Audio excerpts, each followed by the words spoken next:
दोस्तों, उर्दू में डब्ड होकर नशर होने वाला ड्रामा सीरियल अर्तुगरुल गाजी इस वक्त पूरी दुनिया में जज्बा ईमानी जगाने में मसरूफ है और पूरी दुनिया में शोहरत हासिल कर चुका है। ये जानते हुए भी कि ये सिर्फ एक फिक्शन है, फिर भी दुनिया के हर कोने में रहने वाले मुसलमानों का इससे जुनूनी लगाव हो गया है। और इस ड्रामे में जब भी कोई बुरे किरदार वाला मरता है तो तमाम देखने वालों को खुशी होती है, और जब कोई असली मुजाहिद इस ड्रामा सीरियल में शहीद होता है तो तमाम देखने वाले इस पर आप दीदा हो जाते हैं और उनके गम में दिन रात स्टेटस लगाए जाते हैं। दोस्तों, आज की हमारी ये वीडियो भी अर्तुगरुल गाजी में होने वाली 10 ऐसी अमवात के बारे में है जिनकी मौत पर नादरीन हकीकत में रो पड़े। तो दोस्तों, अगर आप इन किरदारों की मौत को देखना चाहते हैं तो हमारी आज की इस वीडियो को आखिर तक जरूर देखिएगा, क्योंकि आज की ये वीडियो काफी इंटरेस्टिंग होने वाली है। और तमाम नए आने वाले व्यूअर्स से गुजारिश है कि अगर आपने अभी तक हमारे चैनल नॉलेज की दुनिया को सब्सक्राइब नहीं किया तो कर लें और साथ मौजूद घंटी के निशान को भी दबा दें, ताकि हम आपके लिए इस चैनल पर जो भी वीडियोस अपलोड करें उसको नोटिफिकेशन आपको बाकायदगी से मिलता रहे। तो चलिए दोस्तों, शुरू करते हैं अपनी आज की इस इंटरेस्टिंग वीडियो को।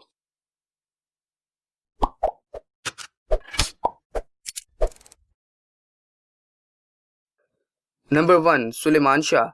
दोस्तों, सबसे पहले बात करते हैं सुलेमान शाह की, जो कि काई कबीले के सरदार भी थे और अर्तुगरुल के वालिद भी, और उनकी जिंदगी मुश्किलात से भरी हुई थी। इनकी मौत अपने 2 प्यारे बेटों की बाहों के अंदर हुई, और चूंकि सुलेमान शाह अपनी जिंदगी में बहुत कुछ हासिल कर चुके थे तो ये मौत थोड़ी सी एक्सपेक्टेड भी थी। और इनकी शहादत की तवक्को कुछ इसलिए भी थी क्योंकि इनकी मौत के फौरन बाद जैसे कहानी आगे बढ़ी और एक नया मोड़ कहानी ने ले लिया, और इसके साथ साथ इनकी मौत ने काई कबीले की सियासत के अंदर एक खला पैदा कर दिया। वहीं सुलेमान शाह को जो अपना खानदान था उसके लिए भी ये बहुत बड़ा नुकसान था। दोस्तों, सुलेमान शाह ने जिस तरह अपने बेटों से बातें करते हुए इनकी बाहों में जामे शहादत नोश किया, ये एक शानदार किरदार का शानदार इख्तिताम था। नंबर 2, आइकिस। दोस्तों, आपने इस ड्रामे में देखा होगा कि किस तरह तुर्गुत और आइकिस एक दूसरे से मोहब्बत करते हैं और ये किस तरह एक लंबे अरसे के लिए अपनी शादी का इंतजार करते हैं। इन दोनों की आखिरकार शादी हो जाती है और शादी के कुछ अरसे बाद ही जब काई के लोग हिजरत कर रहे होते हैं तो इन पर मंगोल हमला कर देते हैं और आइकिस को बड़े दर्दनाक तरीके से जला दिया जाता है।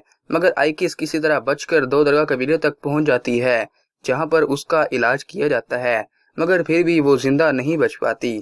और फिर जिस तरह से वो अपने बाबा देली दमीर और तुर्गुत की बाहों में दम तोड़ती है, ये मंजर ऐसा था जो कि बहुत ज्यादा रुला देने वाला था, और आइकिस की कमी इस ड्रामे के आखिर तक महसूस की जाती है। नंबर 3, देली दमीर। दोस्तों, दूसरे सीजन के आखिर में एक ऐसे किरदार की शहादत वाक़ई होती है जो हम में से बहुत लोगों का फेवरेट और सेकंड फेवरेट किरदार है, और वो किरदार है देली दमीर का। देली दमीर जो कि एक जबरदस्त लोहार, एक मुखलिस इंसान और एक ऐसा इंसान जिसका कहानी सुनाने का अंदाज दिल मोह लेता है। देली दमीर बच्चों से मोहब्बत और शफकत करता है जबकि बड़ों की इज्जत करता है, और जिसने अपना सारा खानदान हक की खातिर लड़ते लड़ते कुर्बान कर दिया और खुद भी आखिर में जामे शहादत नोश कर दिया। ये एक ऐसा जज्बाती मंजर था जब देली दमीर की आखिरी रस्मात हो रही थी, तो एक ऐसा मंजर बन रहा था कि इस सीन को ड्रामे के टॉप इमोशनल सीन में शुमार किया जा सकता है। और ऐसा दुख, ऐसा रंज और ऐसी तकलीफ इस किरदार की मौत के बाद पैदा होती है जो शायद ही किसी और सीन में पैदा हुई हो। नंबर 4, शहजादा येगिद। दोस्तों, बात करते हैं हलीमा सुल्तान के भाई येगिद की मौत के बारे में। दोस्तों, शहजादा येगिद की जिंदगी मुश्किलात में घिरी हुई थी और बचपन से ही शाही खानदान का चश्म चिराग होने की वजह से वो दुश्मनों से भागते हुए अपनी जिंदगी का बड़ा हिस्सा गुजार देता है, और फिर बिल आखिर उसे 9 इमरी में ही शहादत नसीब हो जाती है, और हलीमा सुल्तान अपने भाई को अपनी आंखों के सामने मरता हुआ देखती है, जो एक तकलीफदा मरला होता है। दोस्तों, येगिद की शहादत इस वजह से भी इज्जत अफजा थी कि वो मरते दम तक अपने कबीले और अपने कबीले के लोगों के साथ वफादारी करता है। नंबर 5, गोकची खातून। दोस्तों, गोकची खातून एक ऐसा किरदार है जो कि पहले सीजन के आगाज से ही नाजरीन को अच्छा लगना शुरू हो जाता है और नाजरीन को इससे हमदर्दी होने लग जाती है।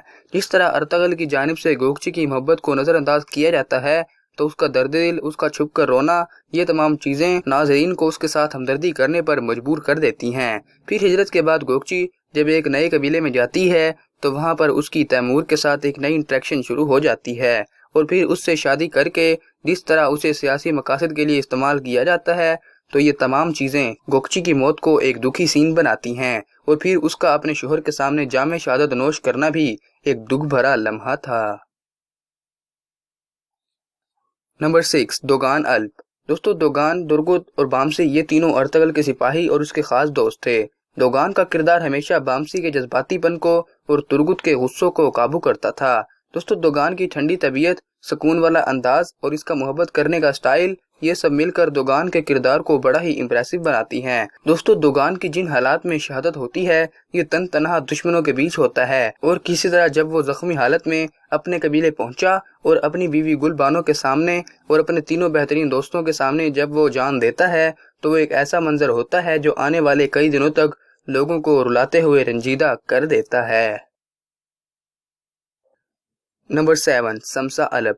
دوستو ایک ہنستا مسکراتا خوش شکل خوش مزاج یہ نوجوان ساری زندگی اپنی تلوار کو حق کے لیے بلند کرتا ہے، جو اسلام کی سربلندی کے لیے لڑتا ہے اور جو حق کے لیے سچ کے لیے لڑتے لڑتے بالآخر جام شہادت نوش کر لیتا ہے۔ دوستو اس کی شہادت جن حالات میں ہوئی اور جس طرح اس کے اپنے ہی لوگوں نے اس کے ساتھ غداری کی اور دشمنوں کے بیچ جس طرح وہ تنہا جام شہادت نوش کرتا ہے، یہ منظر لوگوں کو رلا دیتا ہے۔ سمسا الپ کی شہادت نے اپنے دیکھنے والوں پر ایک گہرا اثر ڈالا اور ایسا ممکن ہے کہ لوگ اس کردار کو کافی لمبے عرصے تک یاد رکھیں گے۔ Number 8، Ertugrul. دوستو اب ہم جس موت کے بارے میں بات کریں گے وہ اس ڈرامے میں واقعتاً تو نہیں ہوتی، لیکن یہ ایکٹ اتنا بڑا ہے کہ اس کو نظر انداز نہیں کیا جا سکتا۔